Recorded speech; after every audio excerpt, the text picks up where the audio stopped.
everybody. Welcome back to episode 2 of the Old Glory Games podcast. Greg, how you feeling today? I'm feeling well. I hope you are feeling well and blessed. So doing really good. Same here. And quite frankly, I'm really excited about this one because I want to talk about my most favorite player in the history of all sports, regardless of what genre, and that is King James. Oh, I'm sorry. LeBron James. King James is actually a Bible. I do read the King James, by the way, which, by the way, Greg, before I get into this, I got to say, I don't like him because of that nickname. So I already have a bias against him anyway, even though I did like him early in his career, especially as a high schooler. I was really impressed by him as a high schooler. And we'll talk about that in a little bit. But I'll let you kick this off because if I go forward, it may just turn into a straight hate fest. So kind of bring me back here and calm me down, because when I hear him, I just feel like the guy in the movie Kill Bill, when she sees one of the people on the list, she goes, the alarms go off in her head, she just freaks out. So help me out, Greg. What should I like about LeBron James, at least then, if not now? Sure. So I can certainly remember when LeBron came out of high school, they were showing his basketball games on ESPN, and the hype around him was just tremendous. And I think it was basically consensus agreement that this kid is going to be a star in the league. I mean, even back then, he was like, 6'8", 220, 225. I mean, could run the floor, jump out of the gym. There really wasn't much of anything he could not do. And to watch him play, it was super exciting. And he was very likable. And when he started with the Cavaliers, and let's be honest, he carried that team. Beyond him, there wasn't a ton of talent, but he led them to the playoffs and an NBA Finals series. They weren't successful, but considering the talent they had on that team and considering how young he was at the time, that's understandable. And you think about the things that he did. I mean, again, he was a kid, and the LeBron's commercials, those were hilarious. I mean, they were really funny. I mean, sometimes I'll go back on YouTube and watch them, and just super funny. And he was engaging and a very likable young man. I believe the tide started turning when he announced he was going to Miami. I think that was poor judgment on his part. I think that was a PR nightmare. The way he had it televised, and he sat there and announced, I'm taking my talents to South Beach. And of course, people in Miami were elated. And you recall the reaction of the Cleveland fans. They were undone. They were burning his jersey. And I mean, they were pitching a fit. I mean, it was just unbelievable. Just, the worst villain you could ever think of, it was 10 times worse than that as far as the reaction he got. I'll never forget when he went back to Cleveland as a member of the Heat. The boos. Oh, really? I mean, just unbelievable. You would have thought Hitler or somebody would have walked out. I mean, they were booing him, and they were holding up signs, the Lion King, Lying King. It was really, really bad. And, I kind of got a chuckle out of it. I'm not going to lie. But so he really rubbed a lot of people the wrong way, not necessarily because he left, but because of the way he left. And then he gets out there with Bosch and Wade, and I don't know what that was, but when they were, I guess up on that stage, and, the spotlight's on them, and they come down, and it's like, well, we're not going to win, not just one, not just two, not just three, not just four, not just five. I'm thinking, how tone deaf can you be, man? But I mean, he picked up the ball and ran with it. He did get 2 championships out of it, barely, but he did get 2. And I think at that point, people were used to the fact that he played for the Heat. So the mania died down in Cleveland. And, the owner was bitter. Oh, we'll win a championship before he does and that sort of thing. Well, Oh yeah. that did not happen. So when LeBron decided to go back to Cleveland, I think that did a lot to heal a lot of the wounds. And, I think most of the Cleveland fans, forgave and forgot. It's like, well, he's coming home and, hopefully he can help us win a championship because that's how they were looking at it. It's like, well, it's like, I think I heard either a sports writer or fan say, well, it's like he went to college for 4 years and now he's coming back home, that sort of thing. So again, it was a feel-good story. They did win a championship. They beat Golden State, and I don't particularly care for Golden State, so I was glad that they won. I mean, just a super story. He comes back home and brings a title to Cleveland. So, everybody was happy. And but as we know, he left again to go to LA. And at that point, the folks in Cleveland, I think they were good with it. They got what they wanted. They got a championship. So Right. I think they understood a little better the second time around. But I think at this point, LeBron's star in a lot of people's eyes was tarnished a little bit. People accused him of, team hopping just to win championships. And he wanted to chase Hollywood and he wanted to chase, more attention and more fame and that sort of thing. And I don't think he did much to dispel those thoughts. And I think right around this time, he really ratcheted up the notion in his own mind that he wanted to be a transcendent figure beyond sports. If you want to know what's going on as far as social issues, go ask LeBron. If you want to know what's going on in foreign affairs, ask LeBron, right? So, and he did not back away from that. He spoke to things that, I don't know, he probably shouldn't have from a knowledge perspective, but he looks at himself as someone that transcends sports. And that kind of thing really gets to a lot of people. And I certainly understand, but I believe, and some of the things that he says, I'm thinking, did you run this by somebody, LeBron, before you said it? But I think he feels like he can say whatever he wants and there's not going to be a lot of consequences because let's face it, he's the face of the league and he's got, I don't know how many social media followers, a bunch of them. So he feels like he has the platform to say and talk about whatever he wants. And that's certainly his right to do.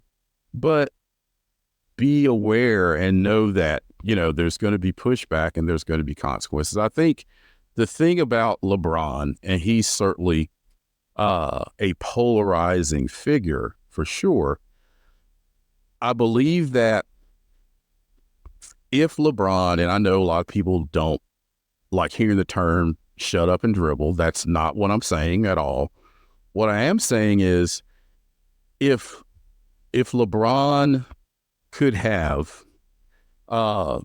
just been a little bit more thoughtful about the things that he said and did, I think he would be a more likable player even today, because most superstar players of that magnitude in their waning years, people love them even more. I mean, typically it's like, even if you're a player that didn't necessarily endear themselves to the fans, when they get older and they're about to retire, everybody loves them. Oh, this is a great player. Hate to see him go. Let's give them all the respect and accolades they deserve. But LeBron's not going out like that, especially insisting that his son can play for the Lakers right now, and some of these other interesting things that he says. So, long story short, LeBron is a fantastic basketball player, super talent.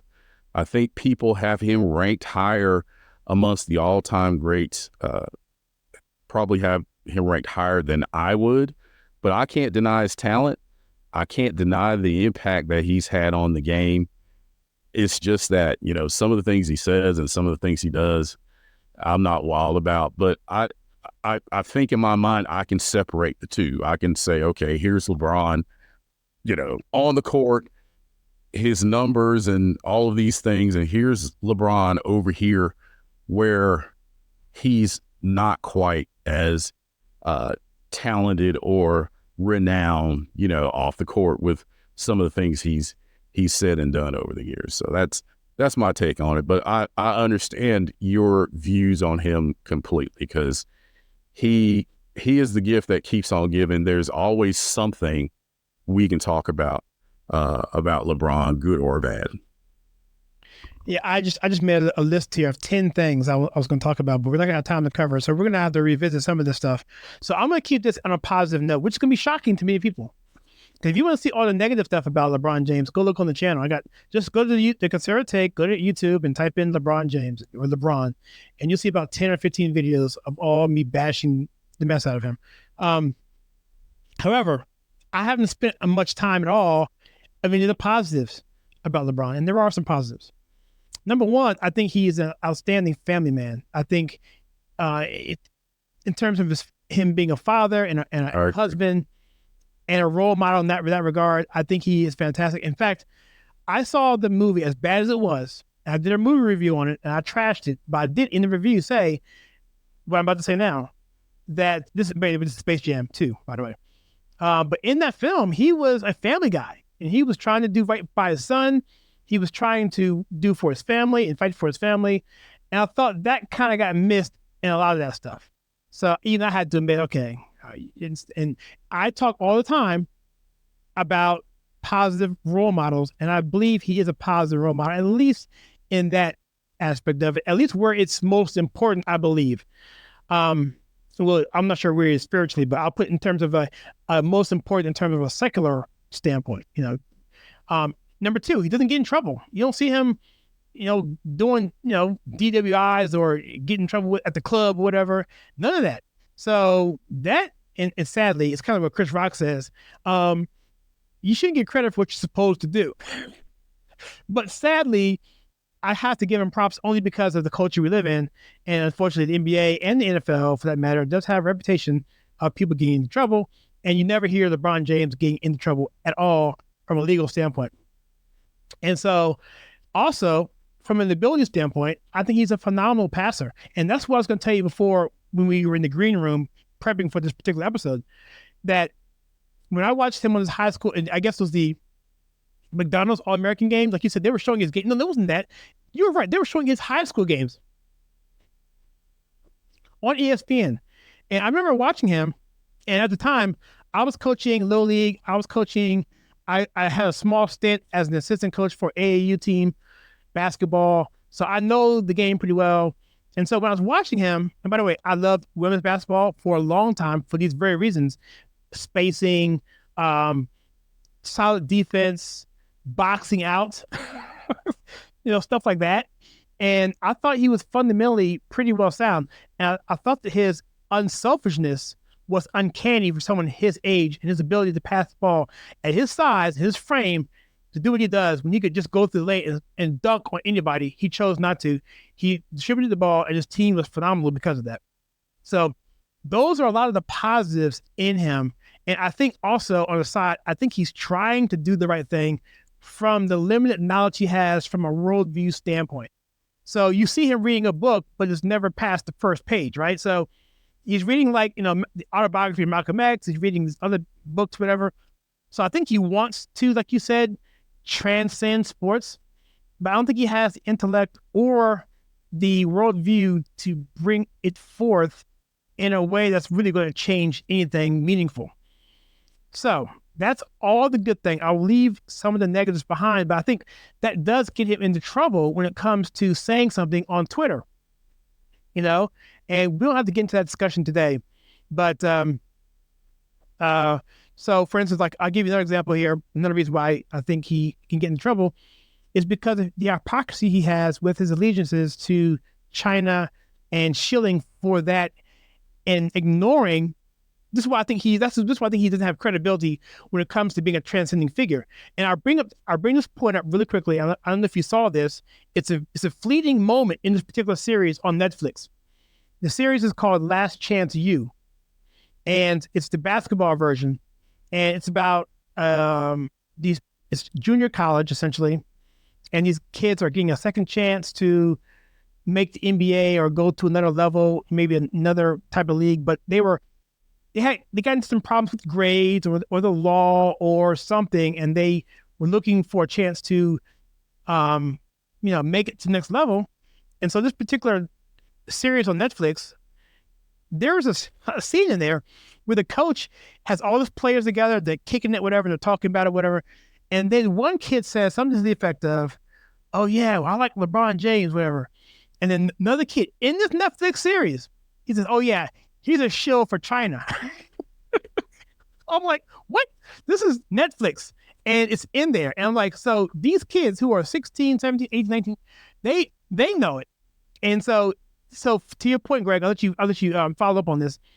When you mentioned him wanting to transcend, what do you think that sort of thing, the China shill angle, which I'm not saying is here or there, I think it's true personally, and also his inability to possibly articulate big issues because he doesn't have, number one, either the knowledge, the intellect, or the worldview to do so. Well, I think as far as the China thing, I believe that he looks at it in a way from a money perspective as far as what he's getting from it. He could even look at it from the viewpoint of, okay, what is so wrong about my stance on China and, selling my brand, selling my gear, promoting the NBA, that sort of thing. He may look at that as a positive. He may honestly not see anything wrong with that. And that's part of the problem. He may not be savvy enough to see how this is going to look, considering their record on human rights and that sort of thing. And I think people can quickly look at the contradictions as far as, what his views are on human rights here, but not speaking against China's record on human rights there and that sort of thing, which I won't get into all that. But I think, and I'm not trying to say, LeBron is stupid. That's not what I'm saying. What I'm saying is sometimes you don't know what you don't know. And I think he may be around people that are just saying, yes, LeBron, that's fine. Do that, say that. I don't know that he has people advising him very well when it comes to that sort of thing. I think he can still be transcendent, but maybe in a lower profile type way. And I know I don't think he particularly likes being compared to Michael Jordan all the time, but it's hard not to. Look at Michael Jordan. He keeps a very, very low profile when it comes to those sorts of things. He's certainly active on a different level. Sometimes you don't even hear about all the good things that he does. And is Michael Jordan transcendent beyond sports? Absolutely. Who doesn't know who Michael Jordan is?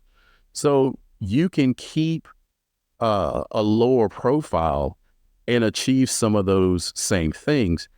You don't have to be vocal to be transcendent. And I think that's something LeBron may need to understand. Going back to what you were saying about, excuse me, how he is, he's a family man. He doesn't get in trouble.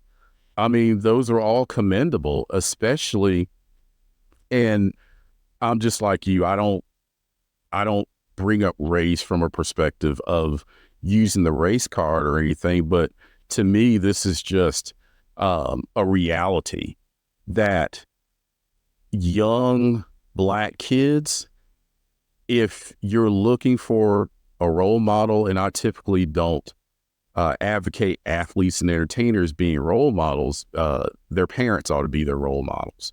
Their pastor should be their role model. Those types of people, not ball players and entertainers, but kids are going to do what they see these entertainers and athletes do.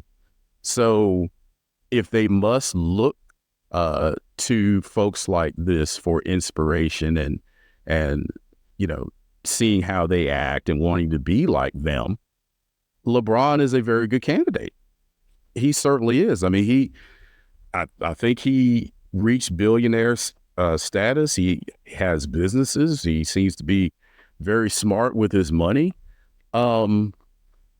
Certainly, as far as life in general is concerned, if kids are going to look up to somebody in sports, he'd be a good one to look up to.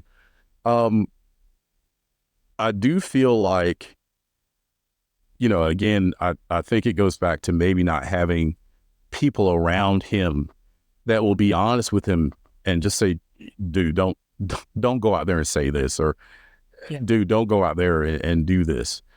I think he basically, says what he feels, and that's fine. But you got to know that when you have that type of platform and you're that vocal about certain things, what you say is going to be scrutinized either fairly or unfairly.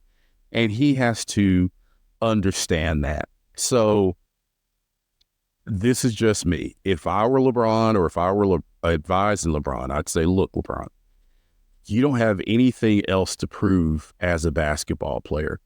You don't have anything else to prove as a man. So, I would recommend that from now until you decide to retire, focus on basketball. I'm not saying shut up and dribble. I'm saying focus on basketball, focus on winning, focus on going out the right way, focus on going out where, you're having your rocking chair tour and you're going around to all the different cities and arenas, saying your farewells and going out the way you deserve to go out. Don't go out stirring up a bunch of things that is going to fairly or unfairly paint you as a bad guy. If you're not going to do it for yourself, do it for your family.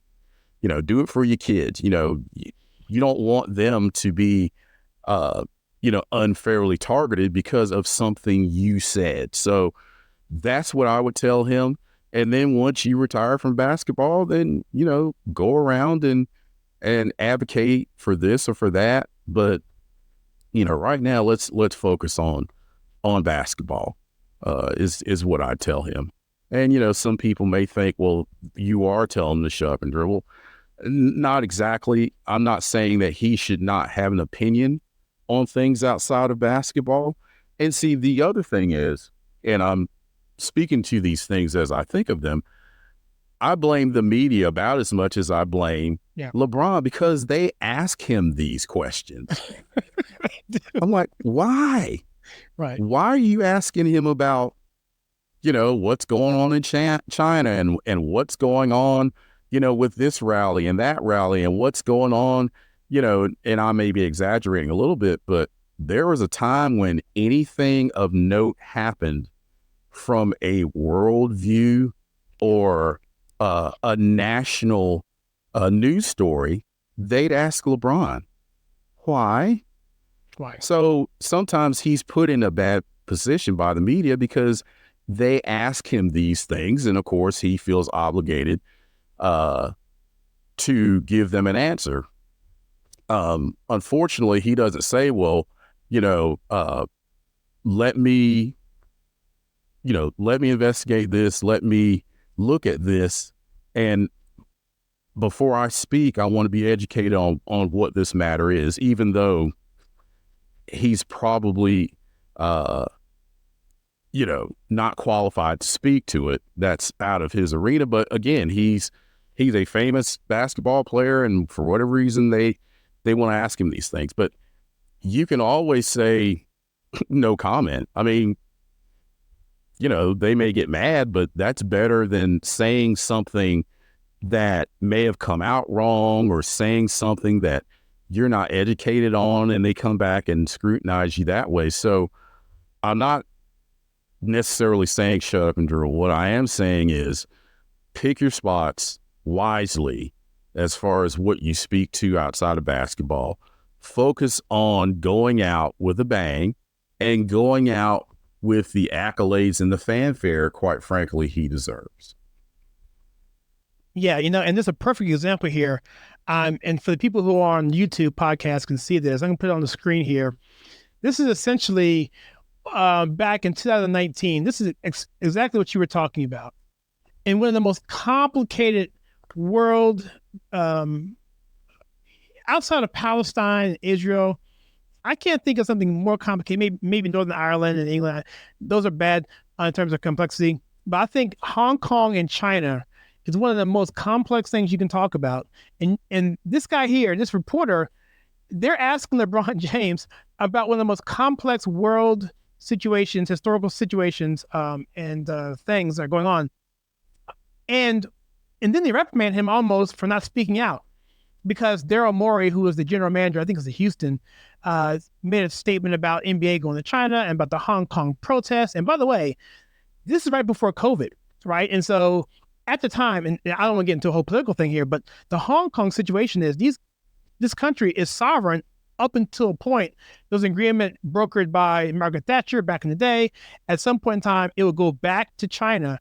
But because there was a situation that happened in Hong Kong, there was a murder, and then they wanted to extradite someone, it superseded the bounds of what China could do.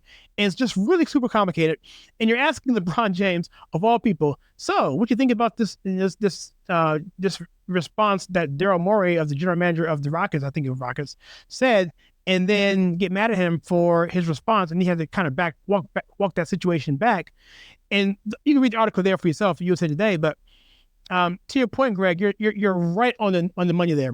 Why are we asking a guy, and no disrespect, well, I'm going to say it, he didn't go to college. Not that going to college makes you smart.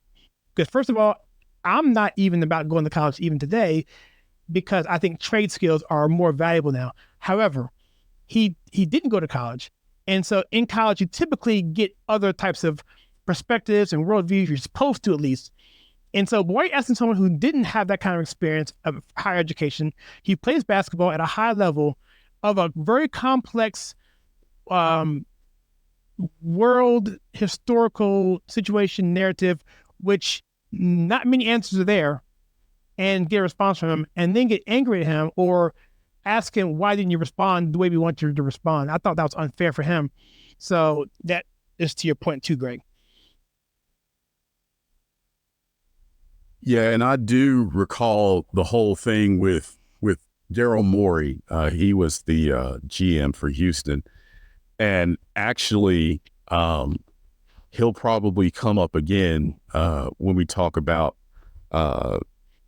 during one of our future episodes about analytics. But I won't give all of that away. But yes, I do recall that situation with Daryl Morey and going back and forth with him on this. And again, I feel like the media had no business asking him that. And I think LeBron felt compelled to answer the question. He would have just been better off saying, no comment. And hopefully he's lived and learned from situations like that. And I'll reiterate, I'm not knocking LeBron at all for his playing ability. He's one of the most talented players I've ever seen. I can recall, I think it was the playoffs against Toronto.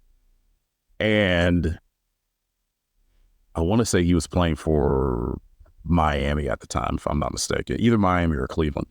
And it was late in the game, and I think LeBron's team might have been down by, I don't know, 4 or 6. And it looked like LeBron said, you know what? All you guys get out of my way. I'm putting the whole team on my shoulders, and I'm not letting us lose. It was just phenomenal. The winning basket, he took the ball the length of the court and rose up for I think an 8-foot bank shot to win the game. And I'm thinking, I've never seen him play better. I've never seen him show that type of leadership and determination to not let his team lose. So I've certainly seen him do all kinds of fantastic things on the floor, and I'm not taking anything away from him in that regard. But I think, some of the other things, that he's not the only athlete that's put their foot in their mouths and that sort of thing. There's a bunch of them.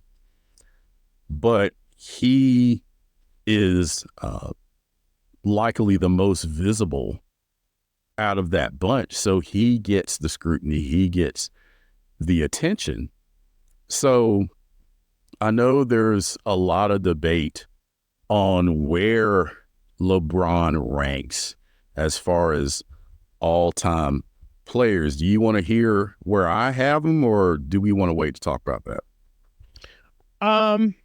I actually do want to hear. You want to just go over, you want to break this in 2 parts and talk about it next week? Or do you want to, because right now we'll record it now, but we'll break this episode in 2 and we'll air the other part of it next week if you want to do it that way. However you want to do it, man. I got a ton of stuff to talk about him. Okay. Yeah, so tell you what, let's do this. Let's I hate to leave the show in a cliffhanger, but I told Greg beforehand, we're just going to talk. And when it gets to time, if the conversation is still going, we'll just cut it in half. We'll do a part 1 and part 2. I think LeBron absolutely deserves a 2-parter.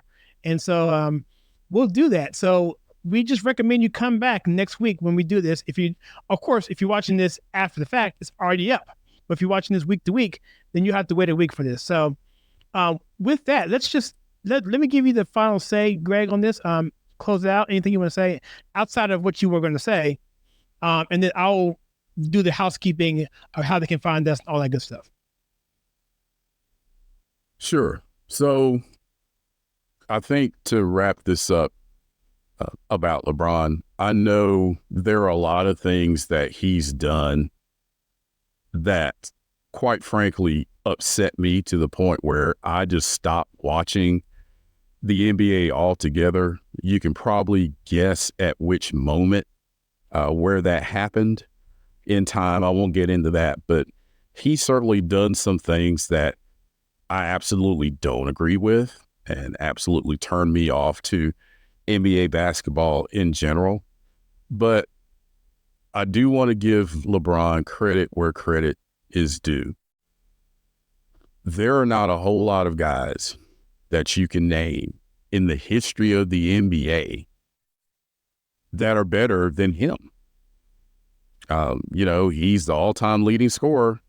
It helps to have played the game for 20 years right out of high school, but I'm not knocking him. You have to be consistently very good to great for a long time to break that record. So kudos to him on that. And his other accomplishments, I know he gets knocked for how many championships he's lost, but he didn't lose them by himself. And he's won more than a lot of guys do. Charles Barkley never won a championship. There are a lot of other, Patrick Ewing never won a championship.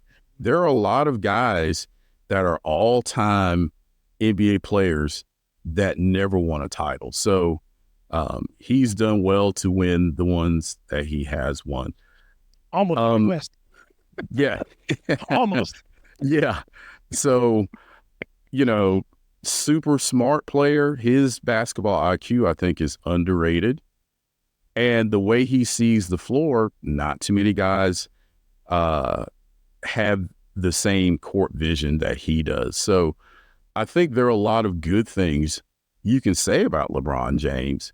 I think his gaffes, so to speak, have been so bad from time to time that you can't help but stop and talk about it and just kind of scratch your head and say, well, why in the world did he say that? Or why in the world did he do that? And I don't even think it's to the level of must-see shock type TV like Dennis Rodman. Nothing like that, because as you mentioned, LeBron doesn't get into trouble. LeBron behaves himself. LeBron sets a great example when it comes to off the court things. So you can't even tie him to that sort of thing. But I think with LeBron, in my opinion, I think he tries too hard to be a transcendent figure. And again, you can be transcendent without being super vocal or having your name and face out there all the time. And in a way, I think he wants to be the next Muhammad Ali. There's no such thing. There's only one Muhammad Ali. There'll never be another one. And I think he needs to settle in and find his own niche outside of basketball. Be the successful businessman that you are. Look at Magic Johnson. He's a prime example. Be that. Michael Jordan is a successful businessman. Be that. Pick your spots as far as what you want to speak out on, but you don't have to be this uber transcendent figure. You just don't. So maybe settle in and find your comfort zone and be that, but don't fall under the pressure of others to be what you're not cut out to be. And there's no shame in it. There really isn't. There's no rule that says because you're the most active basketball player in the world that you have to speak out on civil rights, that you have to speak out on world issues, that you have to speak out on foreign policy or domestic policy. You don't have to do any of those things. Be you, find your comfort zone, and be the best you can be within yourself. Don't be pressured or pushed into being more than what you feel like you want to be. Very well said. Very well said. So, all right. Well, that's awesome. So this turned into a LeBron James love fest, which I want to just put on the record. I'm on the record for actually supporting him, at least to this point. So if anyone has any negatives about me, about bashing LeBron, I'm going to point you to this podcast episode. So we did not bash him. So no, we absolutely did not. In fact, I'm actually kind of shocked a little bit about all the things that you brought up that I have to just say, yeah, you're right. I mean, I do have some problems with his game. Maybe we'll talk about that a little bit in the next take there. But that's really no fault with his own. It's probably just the nature of the game. He came along at the right time to accentuate that physicalness and his court awareness to make it a very dangerous person on the field, on the court. So, and really, well, I'll save that for later. So we're going to break this up. And so next week, when you come back on the Old Glory Games podcast, we're going to finish up our overview of LeBron James. I'm sure we're going to do more on him in the future. But for now, we will do that. And we'll talk about, I'm going to bring up I can't tell you my top 5 people or my top 20 per se, but I can tell you where I feel LeBron James is. And I will cover that next week. And I will also cover, just give you some tidbits here, about the GOAT discussion, about the Malcolm X aspect that we did a video on him about several years ago about that, and about what Malcolm X would think about someone like LeBron James, and his police doxing of people twice, and his like you said, putting his foot in his mouth and using a platform in a way that could end up being dangerous. So we'll talk about that next week. And this is the Old Glory Games podcast. I'm Kyle. This is Greg, and you can reach us on Spotify, Google, Apple Play Podcasts, of course, YouTube, and you can go there at podcast.theconservativetake.com. Greg, thank you so much, and I'll see you next week. Thank you.